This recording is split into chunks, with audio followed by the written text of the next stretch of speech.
Café Croissance. Un podcast Audiolab. Bonjour à tous et bienvenue dans ce nouvel épisode de Café Croissance, le podcast qui veut parler de business et de transformation de soi. Cette voix qui vous parle est celle de Warco Brienza et je suis, comme à l'accoutumée, bien accompagné par mon acolyte Tony Germini, que je salue. Salut Marco, bonjour à tous. On a un challenge aujourd'hui, Tony, c'est de rendre cet épisode intéressant. Je me suis fait une frayeur, j'ai voulu m'inspirer de ce qui se faisait et mon Dieu, je me suis tellement ennuyé que j'espère que le salut, on le trouvera en fait dans la relation client. Pourquoi ? Parce que le Customer Relationship Management, le CRM, c'est un outil qui est apparu il y a une douzaine d'années et qui est censé soutenir les services commerciaux et marketing dans la meilleure connaissance du client et donc du coup dans la meilleure interaction possible avec lui. Et j'avais envie qu'on parle de nos expériences respectives avec ces outils et dans l'entretien de la relation client pour pouvoir, en fait, je l'espère, inspirer notre audience. Tous ceux qui voudraient interagir avec nous, c'est le handle Tony_Germini sur Twitter ou Warco Brienza pour la voix qui vous parle. Vous retrouvez cet épisode ainsi que tous les épisodes de Café Croissance sur le site audiolab.ch. Est-ce que je cite la question de la semaine maintenant ? Allez, vas-y, sois pas ennuyant. Un CRM est vraiment utile à la relation client ? Elle est provocatrice, cette question, et elle se répond par oui ou par non. Donc moi, je peux d'ores et déjà dire que c'est un oui, mais avant cela, en fait, ce que je voulais, c'était rappeler qu'on aurait des Digitales aujourd'hui. On va commencer avec ça, en fait. On va enchaîner avec 2 Digitales, et puis on retrouvera la section inspiration à la fin de ce podcast. Café Croissance. Est-ce que je te laisse la parole pour ta première Digital ? Alors, Digital, il y a une nouvelle que j'aimerais partager qui nous vient de pas très loin, de CNN, mais d'un deepfake qui s'est passé à Hong Kong. Donc, imaginez-vous de vous retrouver dans une vidéoconférence avec vos collègues, apparemment vos collègues, mais en tout cas, c'est ce qui est arrivé à un investisseur financier qui a fait une vidéoconférence avec son CFO à distance. Donc, ça se passe entre Hong Kong et puis UK. Et à la suite de cette visioconférence, où il y avait plusieurs personnes présentes, il y a une transaction de 25 millions de dollars qui s'est effectuée. Quand même. Et il s'est avéré qu'à la fin, toutes les personnes présentes dans la vidéoconférence, à part la personne qui a fait la transaction, étaient des faux, étaient des deepfakes. Donc le CFO, les collègues qui avaient une tête qui ressemblait à des collègues connus. La fraude, quelque part, s'est avérée quelques jours après, parce que la personne qui a fait la transaction recevait des messages contradictoires par email de son CFO lui disant de faire attention à certaines choses. Et il a découvert au fait que toutes ces personnes étaient des fausses. Donc attention, soyez vigilants, les deepfakes, c'est quelque chose d'extrêmement bien monté, mais monté sur des vols de carte d'identité, reconstitué avec des images, et on arrive à avoir des conférences calls avec nos collègues. Mm-hmm. Des fakes plus vrais que nature, donc attention, ils débarquent dans l'écosystème business également. On a eu il y a quelques jours cette information concernant Taylor Swift et son apparition dans des photos et des vidéos pornographiques qui ont fait des millions de vues en quelques heures seulement. Donc les deepfakes envahissent notre univers et c'est pas pour rien que le AI Act, actuellement en phase de discussion au sein de l'Union européenne, risque bien de révéler plein d'effets et peut-être même plus rapidement que prévu. Merci pour cette première info, Tony, et j'aimerais enchaîner avec une deuxième Digital, cette fois de retour en Suisse, et qui concerne les crypto-monnaies. Pourquoi ? Parce qu'on sait maintenant que le canton de Neuchâtel n'est pas une terre de crypto-monnaies. Qui c'est qui le dit ? C'est Alain Ribaud, qui est quand même le conseiller d'État neuchâtelois qui est intégré à ce conseil d'administration. Je rappelle que la BCN, c'est une banque, mais c'est surtout une banque cantonale qui est copropriété de l'État. Et en l'occurrence, il y a eu un retournement de veste, puisqu'en 2014, la BCN était la première banque à avoir soutenu les sociétés crypto qui cherchaient une terre d'accueil. Elle l'avait trouvée dans le canton et dans la ville de Neuchâtel. C'était nommément Alexis Roussel, je m'en souviens super bien, un speaker qu'on avait à l'ANIConf de 2014 pour la start-up qui montait à ce moment et qui était Byte, qui est un acteur permettant de convertir des cryptos en vrai argent, entre guillemets, donc en euros, en dollars, en francs suisses, et vice-versa. Donc ces sociétés qui doivent désormais se tourner vers de nouveaux partenaires bancaires, c'est possible, mais c'est pas chose facile, et en sachant qu'ils ont jusqu'au 30 juin de cette année, c'est le délai qui a été laissé par la BCN. Alors c'est vrai que pour le moment, c'est l'état de choc, c'est une information qui a été communiquée par la BCN officiellement à fin janvier, et sur laquelle revient le Conseil d'État neuchâtelois pour être sûr que le message ainsi que la pilule passent. Bon, comme ça, vu de l'extérieur, moi, ça m'étonne qu'à moitié. On parle bien d'une banque cantonale, Neuchâtel. Donc, c'est un canton d'une taille moyenne, respectable, mais c'est une banque cantonale qui a une vocation de soutenir la population, donc le tissu économique, c'est-à-dire les industries qui, elles, sûrement ont des intérêts à intégrer la blockchain, mais qui soutiennent aussi la population. Donc à la terme, peut-être que c'est une décision aussi, bien réfléchie. Ce n'est pas le but d'une banque cantonale de se lancer de ce genre d'aventure. Permets-moi de citer justement Alain Ribaud, là, qui serait très d'accord avec ce que tu viens de dire. Hein. Donc je cite, « Ce qui a toujours intéressé Neuchâtel, ce sont les applications industrielles que peut offrir cette technologie à laquelle est rattachée la blockchain.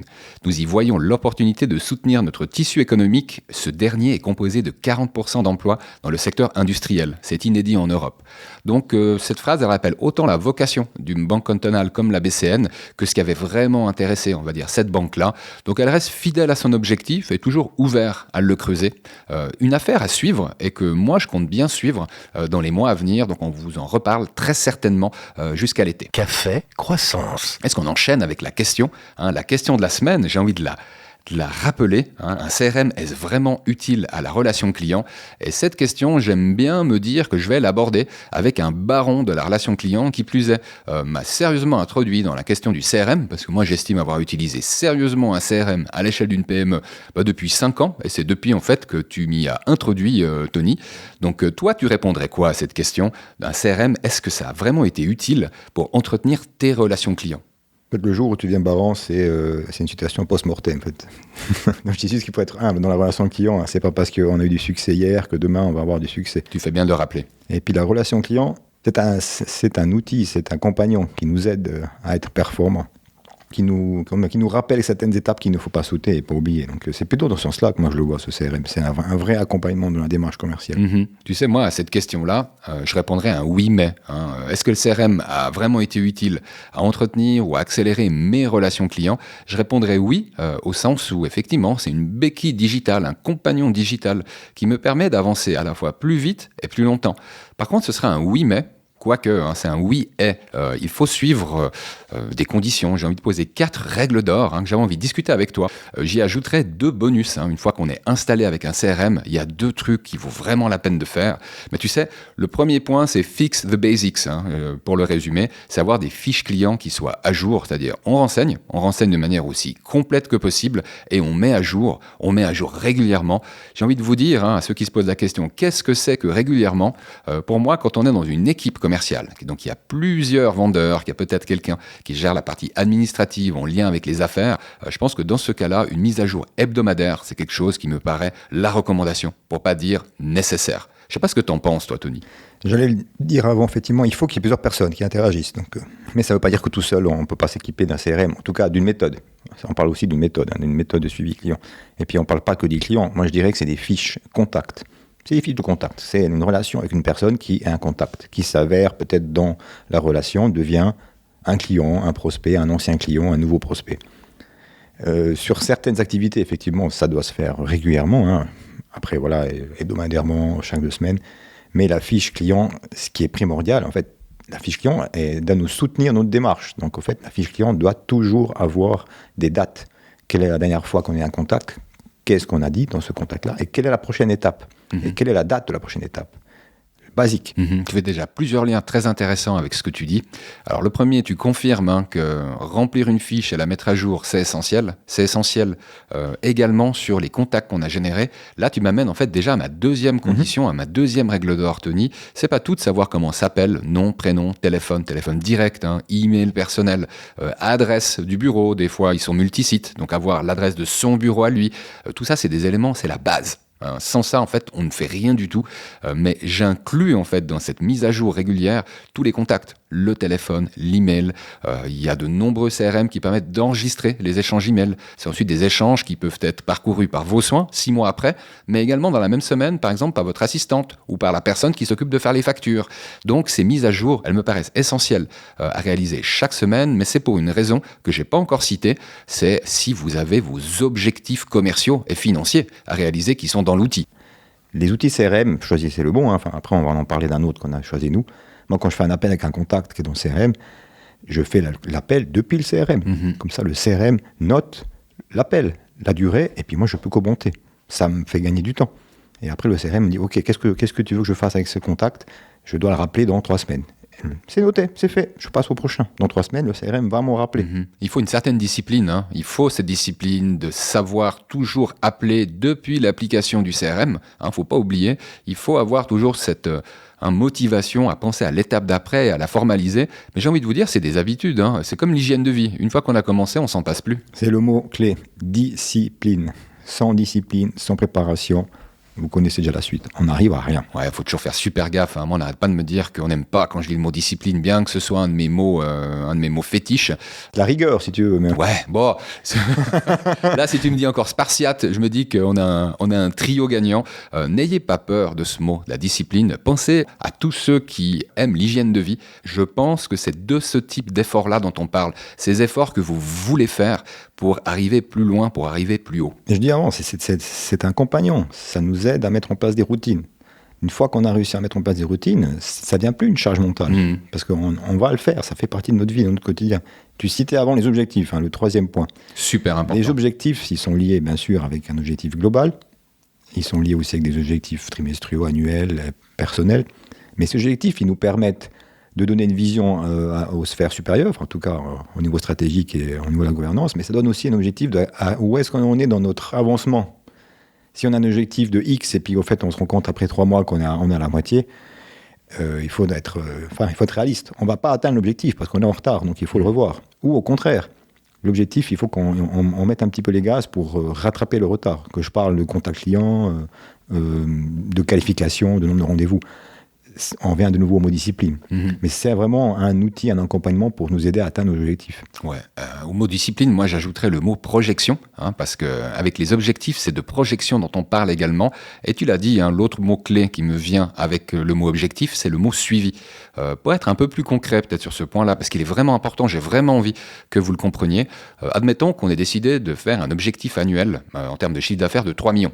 Voilà, ce 3 millions de chiffre d'affaires, c'est au 31-12 de cette année, donc 2024, qu'on doit l'avoir atteint en termes de facturé.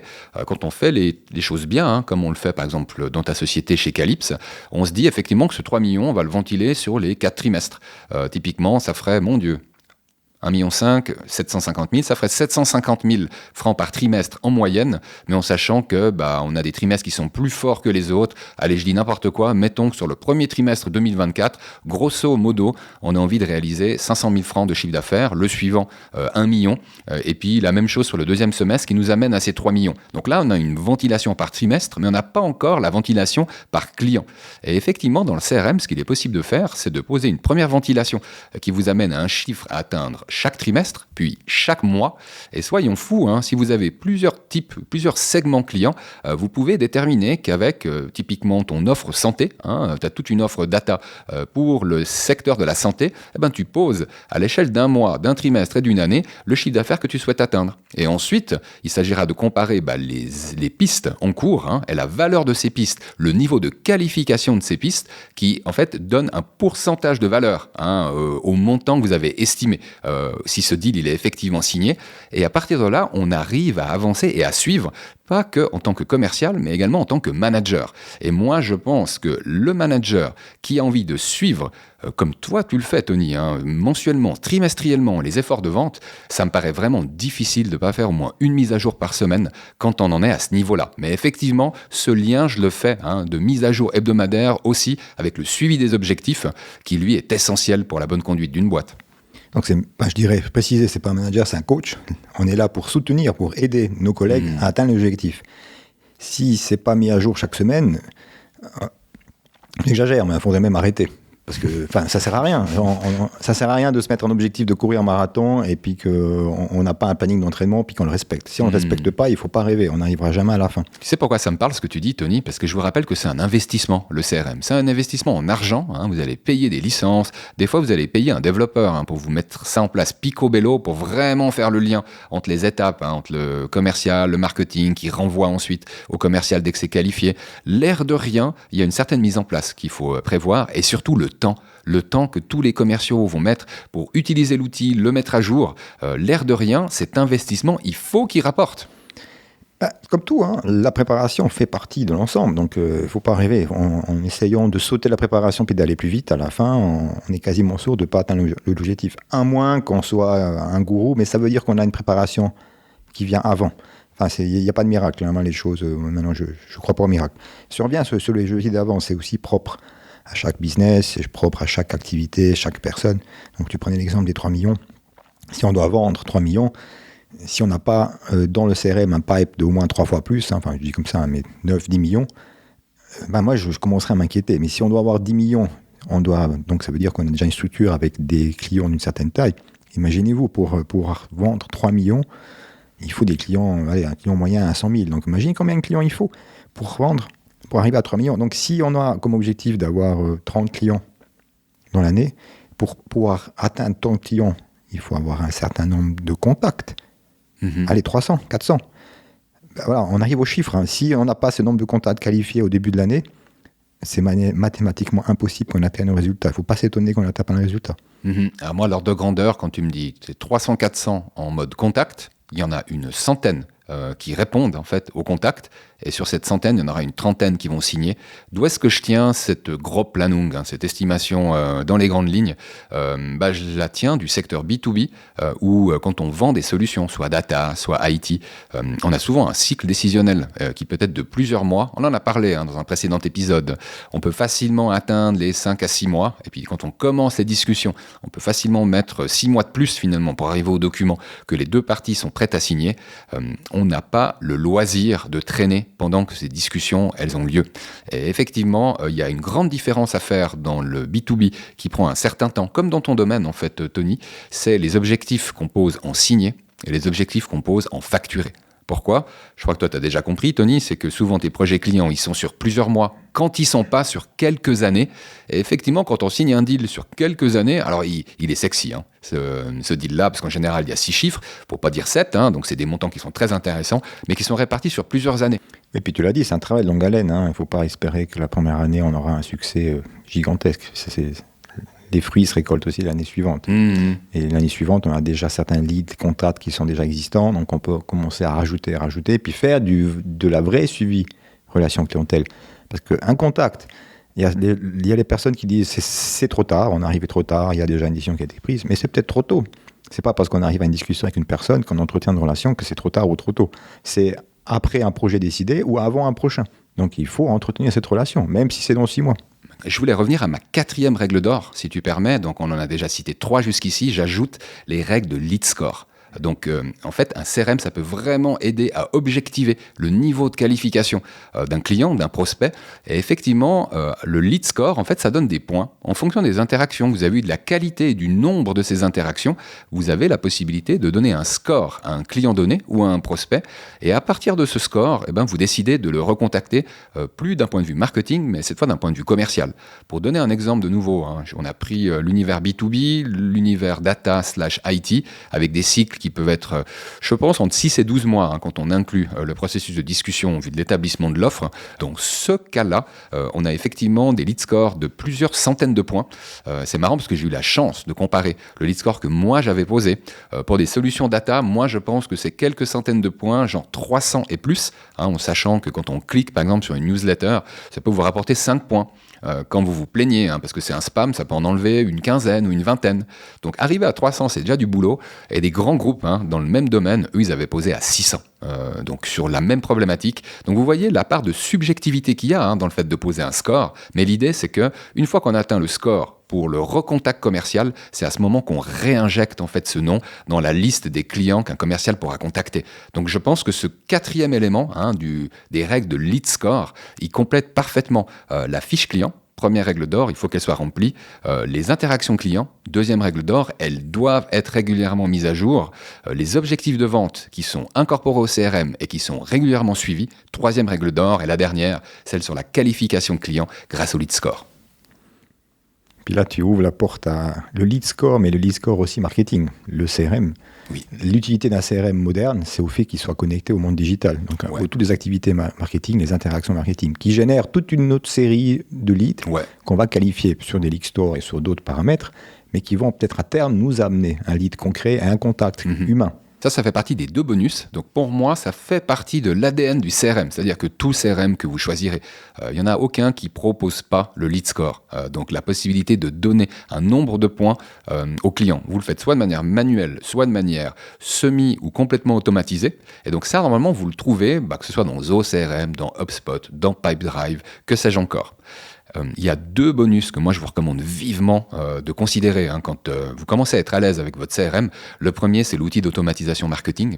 Et en fait, c'est votre voix digitale, VOIX, la voix. C'est-à-dire que vous entrez en interaction, vous parlez en fait à vos segments clients, parce que vous pouvez leur dire des choses différenciées d'un segment à l'autre. Et effectivement, on parle à travers des livres blancs qu'on met à disposition contre inscription, avec des articles suite auxquels on peut s'inscrire à la newsletter, avec des podcasts comme celui-là, quand on a envie de le proposer en téléchargement aux gens qui sont vraiment intéressés à l'avoir sur leur device. Ces inscriptions-là, elles donnent des points, elles permettent de rester en contact avec les clients, et elles permettent surtout de mieux le comprendre pour ensuite lui proposer des contenus qui matchent encore mieux avec ce qu'il a envie de lire, ce qu'il a envie d'écouter, ce qu'il a envie de voir. Donc cet outil d'automatisation marketing, c'est vraiment le micro que vous avez face aux clients que vous avez déjà identifiés. Et moi, je vous recommande vivement parce qu'on peut avoir un bon outil d'automatisation marketing pour quelques dizaines de francs ou euros par mois. Moi, j'adore t'entendre parce que là, on sent l'expérience réelle qu'on vient de vivre ces derniers mois, années. C'est exactement sur ça qu'on s'est concentré. Mais il ne faut pas sauter les étapes. Il ne faut pas espérer mettre en place un outil d'automatisation marketing sans avoir fait les étapes précédentes. CRM d'abord. Le CRM doit être intégré aussi à l'opérationnel. Il ne faut pas dissocier le monde de la vente, de la prospection, après au monde de la suite, de l'implémentation, de l'intégration. Donc il faut que les interactions avec les clients, que ce soit des demandes de support, de problèmes ou de succès, elles soient aussi quelque part reliées d'une façon ou d'une autre au CRM, parce que la personne qui est responsable du développement commercial doit avoir ces informations, parce qu'elles vont pouvoir permettre de consolider la relation. Moi je dis à chaque fois qu'il y a un problème chez un client, c'est une opportunité de faire une nouvelle affaire. J'adore. Peut-être que sur le moment c'est pas agréable, mais à la fin, si on arrive à résoudre ce problème, on arrive à autre chose. On renforce la solution. Ça revient un petit peu sur ton mantra du nom là. Mm-hmm. Moi je dirais même plus, un client c'est un prospect à vie, donc il faut pas le considérer acquis. Après on peut faire des relations sur la vie on me dit privée. Je vois très bien ce que ça veut dire. Il faut toujours alimenter la flamme. Et il y a encore un autre élément, c'est faire ce lien avec les collègues qui alimentent les informations. S'ils vont faire des rendez-vous chez les clients pour un projet, qui mettent aussi des notes. Puis ces notes-là qui soient remontées au niveau commercial. Parce que des fois, les personnes ne peuvent pas se parler. C'est des très bons points que tu mentionnes. Et tu sais, le point sur ce qui se passe avec le client une fois qu'il a signé, tu me rappelles le 2e bonus qu'on voulait citer, l'outil de ticketing. En fait, toutes ces suites de solutions, elles proposent toutes, ou quasiment toutes, une solution de ticketing. Alors, soit pour les cas support, soit pour les suivis de projets clients. Imaginez vos coéquipiers, peut-être plus du côté support, donc service ou technique, développement, ils auront des interactions directes avec vos clients, ceux que vous avez trouvés en tant que commercial, ou ceux que vous avez nourri comme prospect en tant que marketeur. Et à partir de là, il y a un petit bout d'histoire qui se passe sans que vous soyez directement informé. Imaginez que ces interactions de ticketing, que ce soit pour le support ou le suivi de projet, ça vous amène des informations. La relation client, elle peut tenir sur plusieurs années.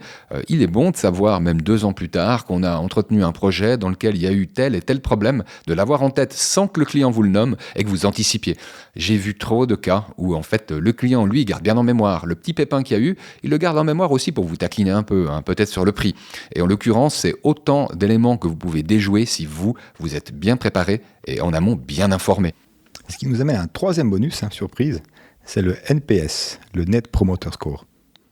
Excellent. Qui nous permet, tu vois très bien ce que je veux dire, ce qui nous permet non seulement d'arriver à compiler toutes les informations que tu viens de le dire, mais de se référer régulièrement chaque année à un client et d'être confronté, de lui poser des questions ouvertes par rapport à qu'est-ce qu'il pense de notre service. C'est un super exemple. Le Net Promoter Score, donc c'est une méthode qui vous permet de demander, a priori, une fois par année, c'est ce qui est recommandé, le niveau de satisfaction de vos clients. Dans une majorité des outils d'automatisation marketing, vous avez la possibilité de générer un sondage. Ce sondage, vous le générez comme contenu et vous le partagez soit avec tout, soit avec une partie de vos clients. Du moment qu'ils remplissent, tac, vous savez qui a rempli, vous savez quels sont les résultats et franchement, il n'y a rien de mieux que de commencer un contact avec le client en parcourant c'est quoi son Net Promoter Score. Hein, si vous savez qu'il est mécontent, vous n'allez pas commencer votre intro téléphonique de la même manière que s'il est enchanté et qu'il vous a mis un score de 8,5 ou de 9 sur 10. Donc c'est un très bon point. Je pense que c'est une illustration de ce que vous pouvez faire en termes de relation client à travers un outil comme le CRM. Vous pouvez systématiser cette approche, garder la trace et ensuite à votre collègue donc du commerce, hein, alors que vous êtes dans le marketing, c'est vous qui avez envoyé ce sondage, lui il a l'info au moment où il contacte le client. C'est pas un exemple magnifique ça ? Puis on arrive au fameux cercle vertueux du no problème, no business, et no business, no problème. Tu vois, on est les rois de la citation, là. Aujourd'hui, j'ai 10 en off à Tonique. J'avais un petit peu séché sur la citation. Vous en aurez quand même une bonne, mais si on s'était écouté pendant l'épisode, Tony, on les aurait eu, nos citations. Ah non, puis on a forcément d'autres encore qui vont arriver. Excellent. Tu sais, là, on a déjà pas mal parlé de CRM, on aurait tant de choses à dire. Moi, je propose qu'on glisse encore quelques liens sur la suite qu'on nous, on a utilisée, qui s'appelle Zoho CRM, Zoho Marketing Plus. Donc, on mettra ces liens. S'il y en a qui sont curieux par rapport à cette suite, vous savez quoi ? Posez-nous des questions. Parce que nous, ce qu'on s'est dit, c'est qu'on n'allait pas vous tanner avec 2 épisodes sur le CRM, on va en faire qu'un seul. Mais par contre, vu qu'on en fait qu'un seul, on ne peut pas parler de tout. Donc, signalez-nous si on n'a pas suffisamment creusé les solutions, parce que je trouve que les solutions, elles se ressemblent beaucoup de l'une à l'autre, mais on en citera quand même celles où on en sait un petit peu plus, entre Zoho CRM et Zoho Marketing Plus. Moi, ce que j'avais envie, là, c'était qu'on respire un bon coup. Café. Et qu'on s'inspire. Croissance. Pour cette section inspiration, une section inspiration fort appréciée par notre audience et qui vous amène un petit peu en dehors du business, quoique on s'en éloigne pas trop. On commence par une expo, avec un arrêt sur image en mouvement. C'est un titre que j'ai trouvé joli pour présenter la biennale de l'image en mouvement, la BIM, au Centre d'art contemporain à Genève. J'ai mis l'article à scanner pour ceux qui voudraient en savoir plus, parce que j'ai été enchanté par les images que j'ai trouvées. L'idée, c'est qu'il y a effectivement en 2 ans le temps de trouver tous les artistes à l'échelle du monde qui se posent des grandes questions et qui mettent les réponses qu'ils souhaitent apporter en images. Ce que je pourrais vous résumer de ce que j'ai vu serait en dessous de l'expérience que vous pourriez vivre. Donc je vais simplement vous mettre en lien la Biennale de l'image en mouvement. C'est quelque chose qui a lieu, alors je n'ai pas noté la date, mais je me souviens que c'était jusqu'en mai. Donc vous avez le temps de voir venir. Et puis toutes les informations que vous retrouverez sur la page de Café Croissance sur audiolab.ch. Alors là, j'avais envie de vous parler d'un projet d'Audiolab. Alors là, c'est nouveau. Ce projet, il s'appelle Podcast FM. Et l'association Audiolab a décidé de lancer une radio dans laquelle on retrouverait les meilleurs podcasts en français. En fait, je me demande même pourquoi est-ce qu'on ne l'a pas fait avant. En général, j'ai cherché un petit peu sur Internet. À ma connaissance, il n'y a pas de radio qui prend en charge la curation, donc la sélection des meilleurs podcasts dans une langue et qui diffuse ces podcasts sur les ondes de sa radio, et ce, 24 heures sur 24, 7 jours sur 7. L'idée, c'est quoi ? C'est un chiffre, en fait, qui m'a amené à cette opportunité.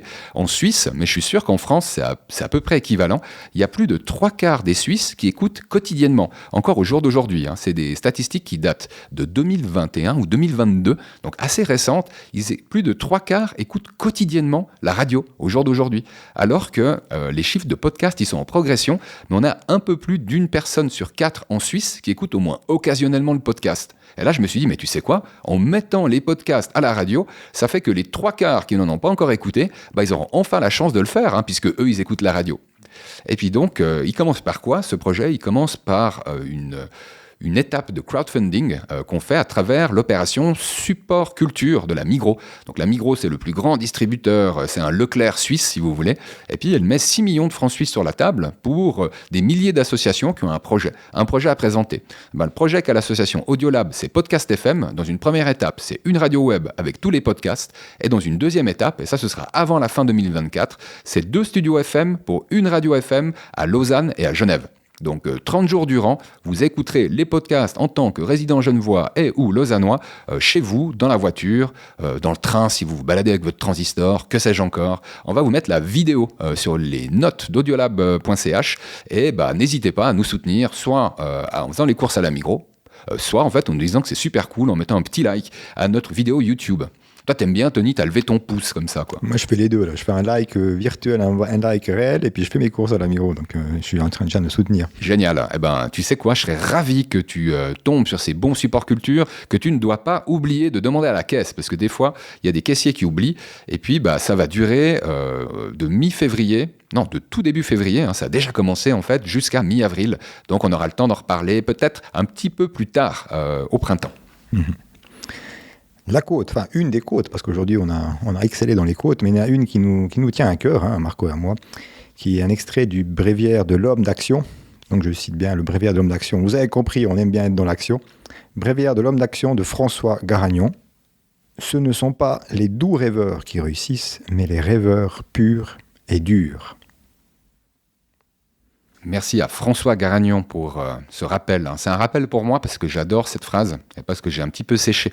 J'ai repris le bréviaire de l'homme d'action en bon commercial. Je m'estime en homme d'action. Et effectivement, ce bréviaire me rappelle parfois, comme un métronome, les choses importantes quand on veut rester dans l'action. Et là, c'est un clin d'œil. C'est un clin d'œil que je fais également aux doux rêveurs, que moi j'appelle parfois les adeptes de la pensée magique.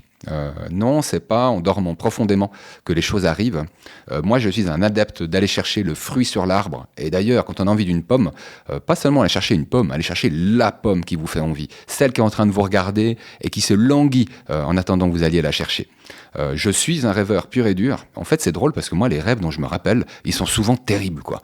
C'est des épreuves. Moi, mes rêves, je suis fatigué quand je me lève le matin en m'étant rappelé de mes rêves. Donc, effectivement, il y a peut-être une analogie à faire. Les rêves, vous pouvez les atteindre, mais vous les atteindrez en étant des rêveurs purs et durs, en étant un authentique rêveur, et pas en vous endormant. Des rêveurs avec les yeux ouverts, c'est ça? Mais pas seulement, parce que là, tu peux avoir des somnambules. Non, je crois que le rêveur, il voit une réalité qui n'existe pas encore. Et là vient sa difficulté, comme vient le propulseur que peut être le rêve. Les rêveurs, c'est des innovateurs aussi. C'est des gens qui vivent dans leurs rêves, mais le vivent au quotidien. Ouais. Et à force de transmettre cette passion, il y a des gens qui le suivent, qui partagent le rêve. Ah mais super exemple que tu me prends, Tony, parce que vous qui avez écouté, chers auditeurs, l'épisode Innover et ou mourir, vous avez compris ce que ça coûte un rêve. Vous avez compris qu'un rêve, ça peut faire mal. Mais qu'est-ce qu'on grandit à travers le rêve? Quel résultat on peut obtenir? Quelque chose de complètement inattendu, quelque chose que les gens ne peuvent même pas s'imaginer. En fait, c'est ça un vrai rêve. C'est pas une rêverie. Donc merci pour cet exemple, Tony, parce que je trouve qu'il illustre parfaitement cette phrase de François Garagnon. Bon, on arrive au terme de cette émission, du coup. Et oui, déjà, ça a été vite. Ouais, ça passe vite, mais on va se retrouver. Donc, franchement, on va pas trop se manquer non plus, on revient rapidement. On va être présent une semaine sur 2 avec un épisode comme celui-là, à compter de celui-ci. Il n'empêche, on finit pas d'innover avec Tony. Et cette idée de capsule que m'a donné Alex, je fais un petit clin d'œil à Alex, le vidéaste, qui m'a donné l'idée des capsules. En fait, vous appréciez tellement ces inspirations qu'on va voir si je vous les propose comme une capsule. Allez, une affaire à suivre, mais en tout cas, on se retrouve tantôt. Et d'ici là, prenez soin de vous. Bye bye. Bye bye. Bonne relation client. Café, croissance. Un podcast Audiolab.